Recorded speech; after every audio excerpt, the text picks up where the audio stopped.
और आज के वीडियो में हम स्टडी करने वाले हैं आयोनाइजेशन एंथैल्पी। आयोनाइजेशन एंथैल्पी जो है ये हमारा टॉपिक रिलेट करता है हमारे प्रीवियस टॉपिक से। तो इस चैप्टर में हमने जो हमारा चैप्टर है that is classification of elements and periodicity in properties. इस चैप्टर में हम अभी ट्रेंड स्टडी कर रहे हैं। हमारे पहले दो वीडियो में मैंने आपको एटॉमिक रेडियस और आयोनिक रेडियस जो है वो अच्छे से एक्सप्लेन किया है और आई होप आप सभी ने वो वीडियो प्रॉपरली देखा है और उसके ऊपर बेस्ड कुछ क्वेश्चंस भी सॉल्व किए हैं। तो आज की इस क्लास में हम स्टार्ट करने वाले हैं आयोनाइजेशन एंथैल्पी।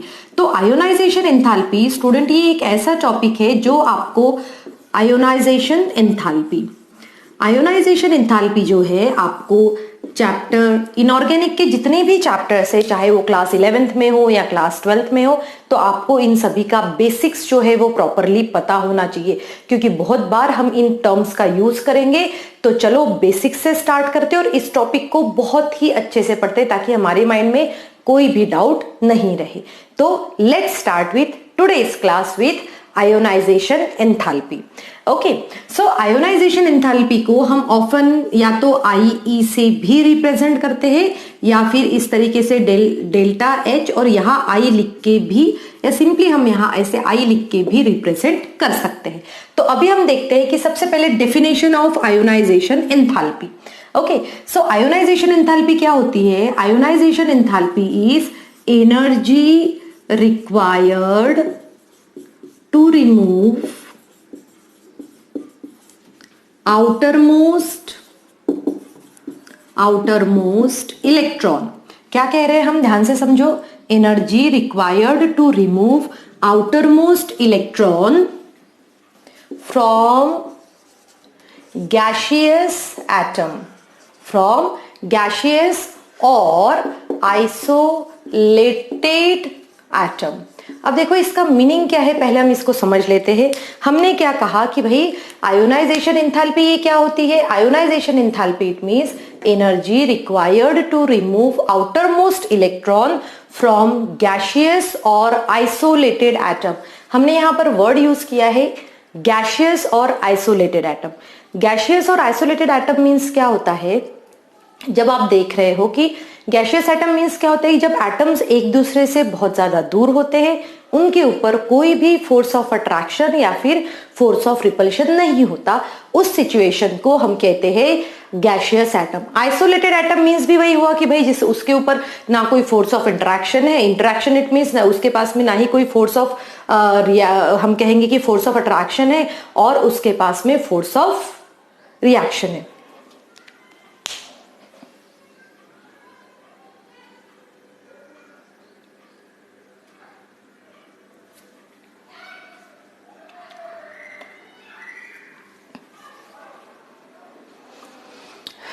ओके, सो चलो इस चीज को भी हम समझते हैं।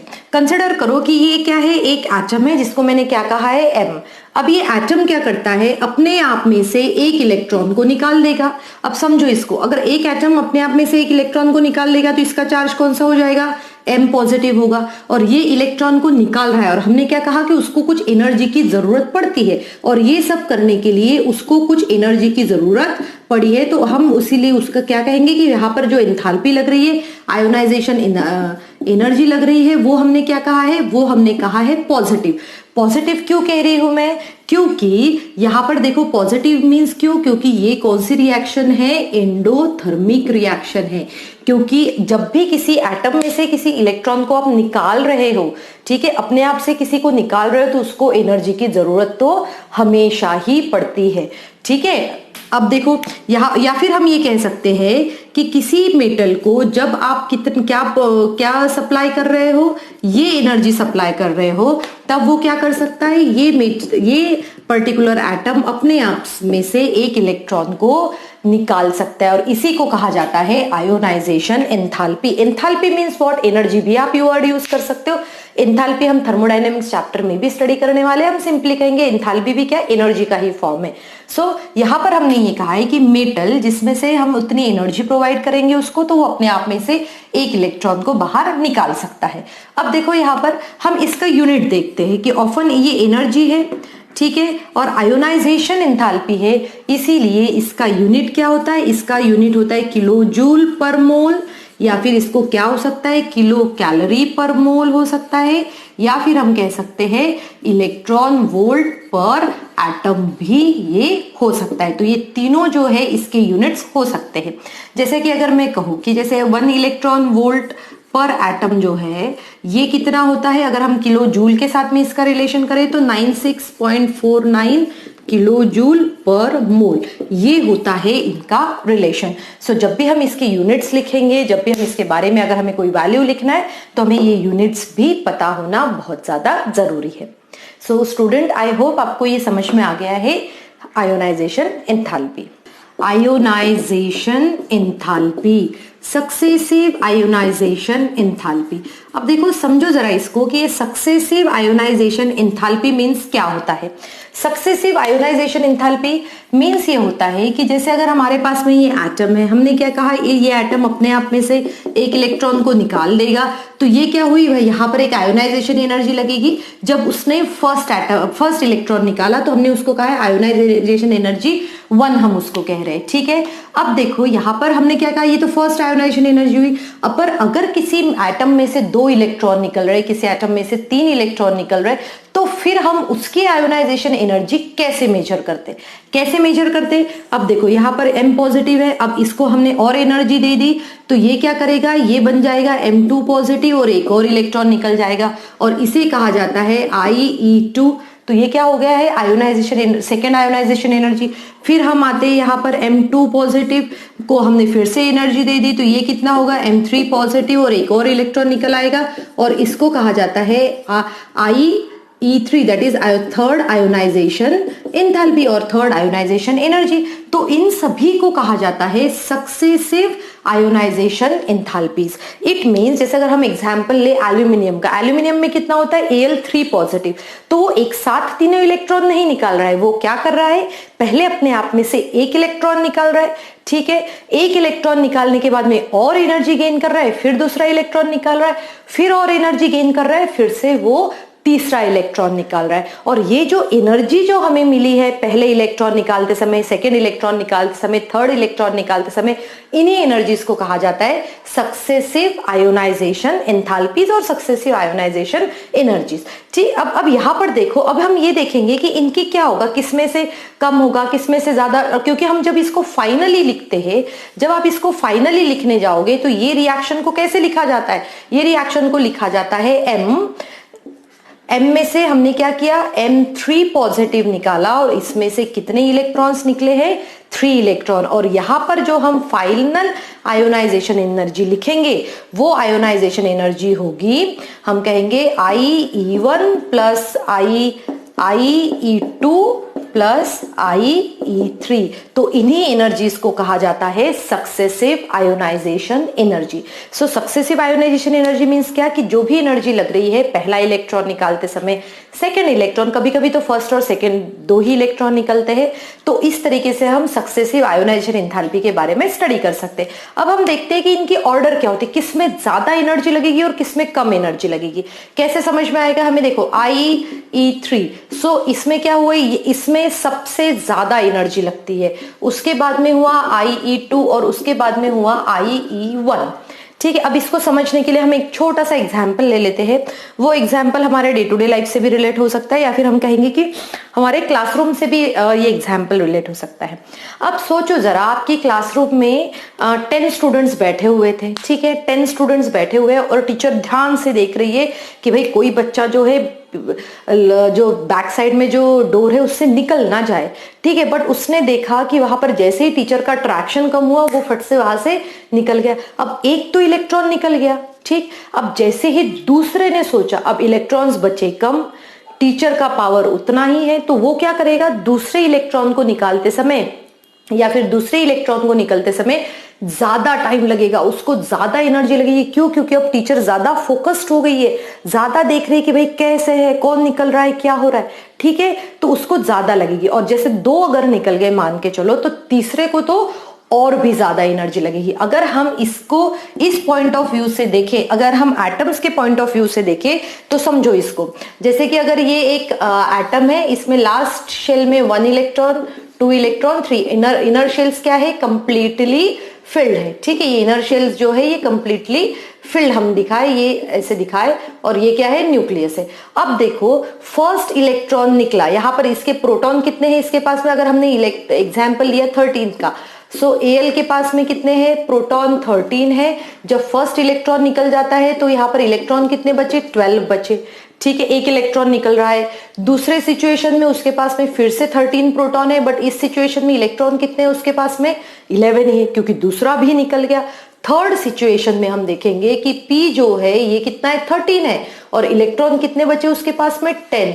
तो यहाँ पर देखो आप ध्यान से, यहाँ पर क्या हो रहा है, हर बार इलेक्ट्रॉन के निकल जाने की वजह से न्यूक्लियस क्या करता है, उसको और ज्यादा टाइटली हेल्ड करने की कोशिश करता है, और जब वो उसको टाइटली हेल्ड करता है तो डेफिनेटली हमें तीसरा इलेक्ट्रॉन निकालते समय ज्यादा एनर्जी की जरूरत पड़ेगी। तो ये चीज हमें हमेशा याद रखनी है कि सक्सेसिव आयोनाइजेशन एंथैल्पी में अगर हम बात करें तो जो थर्ड आयोनाइजेशन एंथैल्पी होती है, आप इसको इस फॉर्म में भी दिखा सकते हो, कोई delta H1 delta H3 is always greater than delta H2 and delta H1। ठीक है, सो स्टूडेंट आई होप आपको ये सक्सेसिव आयोनाइजेशन एनर्जी भी समझ में आ गई है। तो चलो अभी हम इसका नेक्स्ट टॉपिक पढ़ते हैं, और वो है factors affecting ionisation enthalpy. So student अभी हम स्टार्ट करने वाले हैं फैक्टर्स अफेक्टिंग आयोनाइजेशन एंथैल्पी। जब हम इसको पीरियोडिक टेबल में पढ़ते हैं कि भाई पीरियोडिक टेबल में वर्टिकल रोज में भी क्या है, एलिमेंट्स है, हॉरिजॉन्टल में भी एलिमेंट्स है, तो इन सभी में आयोनाइजेशन एंथैल्पी जो है वो किस तरीके से वर्क करती है ये समझना है, और वो समझने के लिए हमारे पास हमें पहले उनके कुछ फैक्टर्स के बारे में पता होना बहुत जरूरी है। तो चलो अभी हम इसको समझते हैं। फैक्टर्स अफेक्टिंग आयोनाइजेशन एंथैल्पी में हमने सबसे पहले ये लिया है कि एटॉमिक साइज। ठीक है, एटॉमिक साइज में क्या है, मैं यहाँ पर चलो मैं एक एग्जांपल बताती हूँ। कंसिडर करो ये एक एटम है और एक ये एटम है, यहाँ इलेक्ट्रॉन है और इसका यहाँ इलेक्ट्रॉन है। अब जरा ध्यान से देखो, ये बड़ा एटम है, ये छोटा एटम है, तो किसमें से इलेक्ट्रॉन्स को निकालना इजी होगा, डेफिनेटली किसमें से होगा, जिसका बड़ा साइज है उसमें से इलेक्ट्रॉन निकालना हमारे लिए हमेशा इजी होगा, क्योंकि छोटा क्या करेगा, उस इलेक्ट्रॉन को प्रॉपरली पकड़ के रखेगा। और इसीलिए हमने ये कहा कि एटॉमिक साइज में हम क्या कहेंगे कि जो आयोनाइजेशन एंथैल्पी होगी, छोटा साइज है इसीलिए ज्यादा एनर्जी लगेगी, और हम कहेंगे कि ionization enthalpy is inversely proportional to the atomic size. ठीक है, inversely proportional to the atomic size, ये समझ में आ रहा है आपको।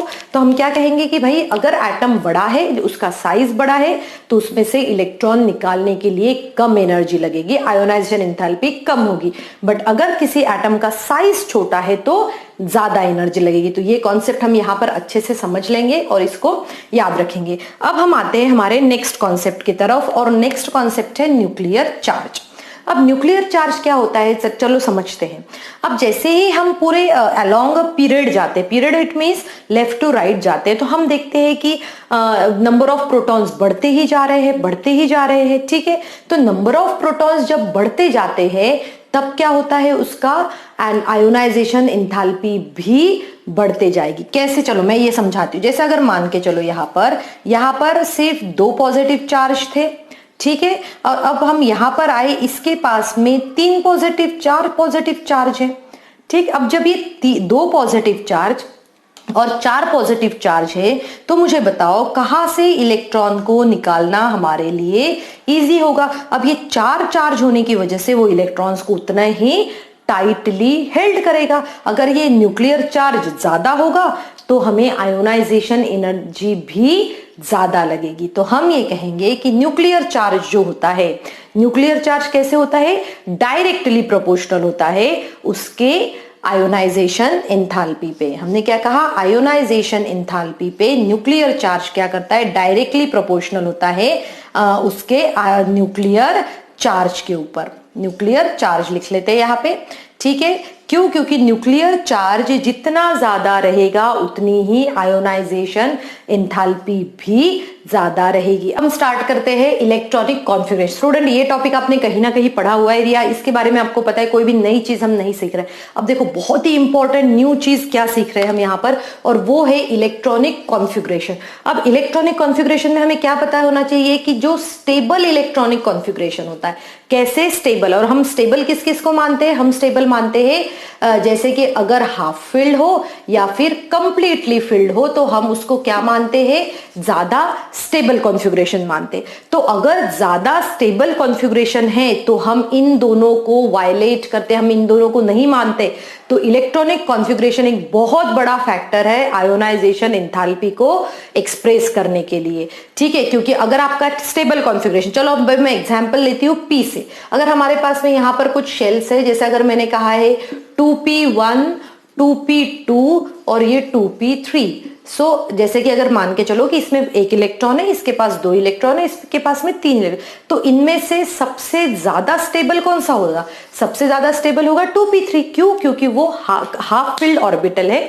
और यहाँ पर अगर हम देखें तो यहाँ पर अगर हमारे पास में 2p4 है, 2p5 है या फिर 2p6 है, तो इन तीनों में से डेफिनेटली हमें पता है कि भाई 2p6 क्या है? कंप्लीटली फिल्ड है, इसीलिए वो ज्यादा स्टेबल रहता है। तो इलेक्ट्रॉनिक कॉन्फ़िगरेशन के बेसिस पे हम ये कह सकते हैं कि आयोनाइजेशन एंथैल्पी इसके ऊपर डिपेंड करती है। कैसे डिपेंड करती है? हम ये कहते हैं कि आयोनाइजेशन एंथैल्पी जो है ये डायरेक्टली प्रोपोर्शनल रहती है उसके स्टेबिलिटी से। इट मींस अगर वो ज्यादा स्टेबल है तो एनर्जी ज्यादा लगेगी, अगर वो कम स्टेबल है तो एनर्जी कम लगेगी। जैसे अगर हम इनकी बात करें तो इन तीनों में अगर आप देखोगे तो सबसे ज्यादा स्टेबल कॉन्फ़िगरेशन कौन सा है? 2p3। तो कभी भी कोई भी इलेक्ट्रॉन 2p3 से निकालना ज्यादा डिफिकल्ट होगा, ज्यादा एनर्जी लगेगी as compare to 2p2 and 2p1। Similarly हम यहां पर भी देख सकते हैं कि चलो हम एक डी का भी एग्जांपल ले लेते हैं। जैसे अगर हमारे पास में 3d4 है, 3d5 है और 3d6 है, तो हमें पता है इसमें से सबसे ज्यादा स्टेबल कौन सा है? 3d5। तो 3d5 में से इलेक्ट्रॉन को निकालना हमारे लिए ज्यादा डिफिकल्ट होगा। डिफिकल्ट क्यों होगा? क्योंकि हमें आयोनाइजेशन एंथैल्पी उसको ज्यादा देनी पड़ेगी। अब हम आते हैं लास्ट टॉपिक की तरफ। लास्ट टॉपिक क्या है? फैक्टर्स अफेक्टिंग में पेनेट्रेशन इफेक्ट। अब पेनेट्रेशन इफेक्ट में इफेक्ट क्या होता है, चलो अभी हम समझते हैं उसको। पेनेट्रेशन इफेक्ट में हमने क्या कहा कि जैसे अगर हमारे पास में 3s है, 3p है या फिर 3d है, तो हमें ये पूछा जाता है कि इन तीनों में से किस में से इलेक्ट्रॉन को निकालना ज्यादा डिफिकल्ट होगा? क्या डी में से डिफिकल्ट होगा, पी में से डिफिकल्ट होगा या एस में से डिफिकल्ट होगा?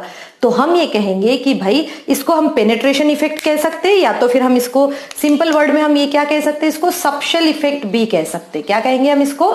सबशेल इफेक्ट भी कहेंगे। अब सबशेल इफेक्ट या फिर पेनेट्रेशन इफेक्ट में हमने क्या कहा कि एस क्या होता है? न्यूक्लियस के पास में होता है, और एस न्यूक्लियस के पास में होने की वजह से उसको निकालना थोड़ा सा ज्यादा डिफिकल्ट होगा। तो जब हम पेनिट्रेशन इफेक्ट लिखेंगे तो हम कहेंगे कि भाई एस को निकालना सबसे डिफिकल्ट होता है, एस में से electron, then p, then d and then f. तो ये होता है पेनिट्रेशन इफेक्ट, और सिंपली हम कहेंगे उसको सबशेल इफेक्ट। सो स्टूडेंट ये जो 4 फैक्टर्स हमने स्टडी करे इनको बहुत ही अच्छे से याद रखना है, क्योंकि हम इनऑर्गेनिक के जो भी कॉन्सेप्ट्स पढ़ेंगे, जो भी चैप्टर्स पढ़ेंगे, इन सब में ये बहुत ही ज्यादा यूजफुल होने वाला है। जैसे एटॉमिक साइज हमने क्या पढ़ा? Ionization enthalpy is direct inversely proportional to atomic size. यहाँ पर डायरेक्टली प्रोपोर्शनल आता है, यहाँ पर भी डायरेक्टली प्रोपोर्शनल आता है, और यहाँ पर एस का इफेक्ट सबसे ज्यादा रहेगा। सो स्टूडेंट आई होप आप सभी को ये चारों फैक्टर्स बहुत ही अच्छे से समझ में आ गए होंगे। अब हम इसका देखते हैं कि क्या ट्रेंड है, पीरियोडिक टेबल में क्या ट्रेंड है, और उसको हम कुछ एग्जाम्पल्स के थ्रू जो है समझने की कोशिश करते हैं। ओके स्टूडेंट, ओके अब हम ये स्टार्ट करते हैं कि किस तरीके से ये ट्रेंड देखते हैं हम, है ना। जब हम ये ट्रेंड देखेंगे तब हमें पता चलता है कि जैसे ही हम लेफ्ट टू राइट जाते हैं तो क्या होती है? आयोनाइजेशन एंथैल्पी जो है, आयोनाइजेशन एंथैल्पी ये क्या होती है? इंक्रीज होती है। अब आयोनाइजेशन एंथैल्पी इंक्रीज क्यों हो रही है ये भी हम बता सकते हैं कि भाई आयोनाइजेशन एंथैल्पी इंक्रीज क्यों हो रही है। ये इंक्रीज हो रही है due to increase in nuclear charge और साथ में ही एटॉमिक साइज बढ़ने की वजह से ये दोनों जो है अलोंग अ पीरियड जब हम जाते हैं तब क्या होता है, वो इंक्रीज हो जाता है। अब हम आते हैं सेकंड कॉन्सेप्ट की तरफ। सेकंड कॉन्सेप्ट क्या कहता है, along a group. Along a group, along a group means क्या होता है, top to bottom. Along a group top to bottom means क्या होता है, टॉप टू बॉटम। जब हम टॉप टू बॉटम जाते हैं it means along a group जाते हैं, तो हम देखते हैं कि आयोनाइजेशन एंथैल्पी जो है वो डिक्रीज हो रही है। डिक्रीज क्यों हो रही है, क्योंकि increase in atomic size. Atomic size बढ़ रहा है तो आयोनाइजेशन एंथैल्पी क्या हो जाएगी, डिक्रीज हो जाएगी। और साथ में ही यहाँ पर नंबर ऑफ शेल्स भी बढ़ रहे हैं। क्या हो रहा है, नंबर ऑफ शेल्स भी बढ़ रहे हैं। अब हम देखते हैं कि कुछ ट्रेंड देखते हैं और हम उसको कंपेयर करते हैं। तो अगर हम ट्रेंड देखेंगे यहाँ पर, तो हम सबसे पहले स्टार्ट करते हैं हमारे पीरियड नंबर 1 से। सो पीरियड 1 में कौन कौन है, हाइड्रोजन है और साथ में हीलियम है। हाइड्रोजन और हीलियम है। तो हमने क्या कहा है कि भाई जैसे ही हम लेफ्ट टू राइट जाते हैं तो आयोनाइजेशन एंथैल्पी क्या होनी चाहिए, इंक्रीज होनी चाहिए। इंक्रीज होनी चाहिए इट मींस इसकी आयोनाइजेशन एंथैल्पी क्या होनी चाहिए, ज्यादा होना चाहिए या मोर एंथैल्पी होना चाहिए। ठीक है, समझ में आ गया। अब ध्यान से समझो इसको कि हम ऐसे जाते हैं, it means left to right जाते हैं तो आयोनाइजेशन एंथैल्पी इंक्रीज होती है। यहां से टॉप टू बॉटम जाते हैं तो आयोनाइजेशन एंथैल्पी डिक्रीज होती है। और इसीलिए जो हीलियम जो है, यहां पर 2-3 फैक्टर्स होते हैं। हीलियम के पास हाईएस्ट आयोनाइजेशन एंथैल्पी होती है। हीलियम के पास क्या होती है, हाईएस्ट आयोनाइजेशन एंथैल्पी होती है in the periodic table. Periodic table में सबसे ज्यादा जो एंथैल्पी होती है वो किसके पास में होती है, हीलियम के पास में। देखो हमारे दोनों तीनों फैक्टर्स जो है इसको प्रॉपरली सूट करते हैं। कैसे सूट करते हैं, सबसे पहले तो हमने क्या कहा, अगर आप हाइड्रोजन और हीलियम का कंपैरिजन करो एटॉमिक साइज, तो किसका एटॉमिक साइज किस तरीके से करता है, इनवर्सली प्रोपोर्शनल होता है वो। ठीक है, तो एटॉमिक साइज इसका छोटा होता है, इसका बड़ा होता है। तो एटॉमिक साइज वाला जो कॉन्सेप्ट है वो भी यहाँ पर बिल्कुल फिट होता है। सेकेंड हम देखते हैं न्यूक्लियर चार्ज, इसमें +1 न्यूक्लियर चार्ज है, इसके पास +2 न्यूक्लियर चार्ज है। इसीलिए जो न्यूक्लियर चार्ज वाला भी कॉन्सेप्ट इसमें क्या होता है, बहुत ज्यादा अच्छे से फिट होता है। साथ में ही हम थर्ड कॉन्सेप्ट देखेंगे हमारा इलेक्ट्रॉनिक कॉन्फ़िगरेशन। इसका इलेक्ट्रॉनिक कॉन्फ़िगरेशन 1s1 होता है और यहाँ पर क्या होता है 1s2। तो 1s2 इट मींस ज्यादा स्टेबल होता है, मोर स्टेबिलिटी, मोर आयोनाइजेशन एंथैल्पी। अब हम देखते हैं कि यहाँ पर हम ये हो गया। अब हम आते हैं इसमें हमारा फोर्थ फैक्टर। फोर्थ क्या है, पेनेट्रेशन इफेक्ट। पेनेट्रेशन इफेक्ट में हम देखते हैं कि भाई एस है और एस से तो वैसे भी ज्यादा एनर्जी लगती है हमें निकालने के लिए। अब हमने पीरियड में इस तरीके से देख लिया है। अब हमारे पास जब हम ध्यान से कंपेयर करेंगे, जब हम सेकंड पीरियड के बारे में बात कर रहे हैं, हम थर्ड पीरियड के बारे में बात कर रहे हैं, तो वहां पर हम थोड़ा सा कंपेयर करेंगे इलेक्ट्रॉनिक कॉन्फ़िगरेशन। कैसे कंपेयर करेंगे, चलो देखते हैं अभी। पीरियड 2 में जब आप देखते हो तो यहाँ पर कौन आता है, लिथियम आता है, बेरिलियम आता है, फिर बोरॉन आता है, कार्बन आता है, नाइट्रोजन, ऑक्सीजन, ठीक है, फिर फ्लोरीन और ये नियॉन आता है। तो हमारा रूल क्या कहता है, रूल ये कहता है कि भाई आयोनाइजेशन एंथैल्पी जो है, जब हम यहां से यहां जाते हैं तो आयोनाइजेशन एंथैल्पी क्या होनी चाहिए, बढ़नी चाहिए। अगर ये बढ़ती है तो डेफिनेटली हम इस तरीके से जो है इसको दिखा सकते हैं, ठीक है, कि भाई उसकी आयोनाइजेशन एंथैल्पी जो है वो बढ़ रही है। और नियॉन का तो हमें पता ही है कि भाई वो क्या है, ज्यादा स्टेबल है और ज्यादा स्टेबल कॉन्फ़िगरेशन है, तो वो अपने इलेक्ट्रॉन क्यों देगा किसी को, तो डेफिनेटली उसको ज्यादा ही एनर्जी लगेगी। अब हम देखते हैं थोड़ा सा इनका इलेक्ट्रॉनिक कॉन्फ़िगरेशन। किस किस का इलेक्ट्रॉनिक कॉन्फ़िगरेशन देखते हैं। सबसे पहले हम कंपेयर करेंगे इन दोनों के बीच में। अब देखो नाइट्रोजन कितना होता है 7, तो नाइट्रोजन अगर 7 है तो ये कितना होगा, हम चलो इसको लिख लेते हैं प्रॉपरली, 1s2 2s2 2p3। तो p में कितने हैं, 3 है। देखो ध्यान से, p में 3 है ये। अब ऑक्सीजन की तरफ ऑक्सीजन का 8 होता है, तो ये 1s2 2s2 2p4 हो जाएगा। क्या होगा जाएगा 2p4। यहां पर इस तरीके से हम 2p4 भी दिखा सकते हैं। अब देखो इन दोनों में जब आप कंपेयर करोगे तो दोनों में देखना ध्यान से, यहां जब कंपेयर कर रहे हो तो इनकी फर्स्ट आयोनाइजेशन एंथैल्पी के बारे में हम बात कर रहे हैं, तो किसकी ज्यादा होगी और किसकी कम, ज्यादा स्टेबल ये है। तो फर्स्ट आयोनाइजेशन एंथैल्पी जो है नाइट्रोजन की ज्यादा होगी as compare to the oxygen. तो यहां पर हमें ये ऐसे लिखना नहीं पड़ेगा, हमें क्या लिखना पड़ेगा कि यहां पर भाई ऑक्सीजन जो है ये ग्रेटर देन नाइट्रोजन। हम किसकी बात कर रहे हैं, फर्स्ट आयोनाइजेशन एंथैल्पी की। ठीक है, तो हमने और रीजन क्या दिया हमें कि इसका इलेक्ट्रॉनिक कॉन्फ़िगरेशन, अगर इलेक्ट्रॉनिक कॉन्फ़िगरेशन ज्यादा स्टेबल है तो उसकी आयोनाइजेशन एनर्जी भी क्या होगी, ज्यादा होगी एज कंपेयर। बट अगर मैं वही बात करती हूँ IE2 की, तो सेकेंड आयोनाइजेशन एंथैल्पी, अब सेकेंड आयोनाइजेशन एंथैल्पी में क्या होगा, देखो इसमें से एक इलेक्ट्रॉन गया, इसमें से भी एक इलेक्ट्रॉन गया, तो किसका ज्यादा स्टेबल कॉन्फ़िगरेशन है, इस सिचुएशन में इसका ज्यादा स्टेबल कॉन्फ़िगरेशन है, इसीलिए सेकेंड आयोनाइजेशन एंथैल्पी में ऑक्सीजन की एंथैल्पी ज्यादा होगी एज कंपेयर्ड टू नाइट्रोजन।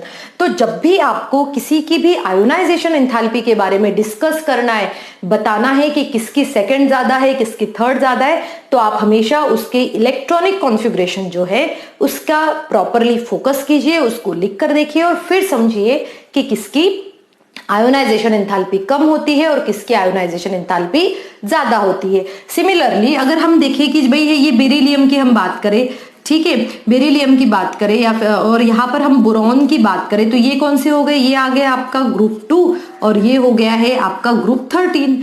ठीक है, सो यहाँ पर याद है आपको कौन कौन आता है, यहाँ पर आता है फिर मैग्नीशियम, ठीक है, और यहाँ पर आ जाता है फिर एल्यूमिनियम। आप जब इन दोनों में भी कंपेयर करोगे, चलो इसमें देखते हैं, इसका 12 होता है, इसका 13, तो इलेक्ट्रॉनिक कॉन्फ़िगरेशन कैसे होगा, 1s2 2s2 2p6 और ये हो जाएगा 3s2। ठीक है, और यहाँ पर क्या होगा electronic configuration 1s2 2s2 2p6 और ये आ जाएगा 3s2 और 3p1।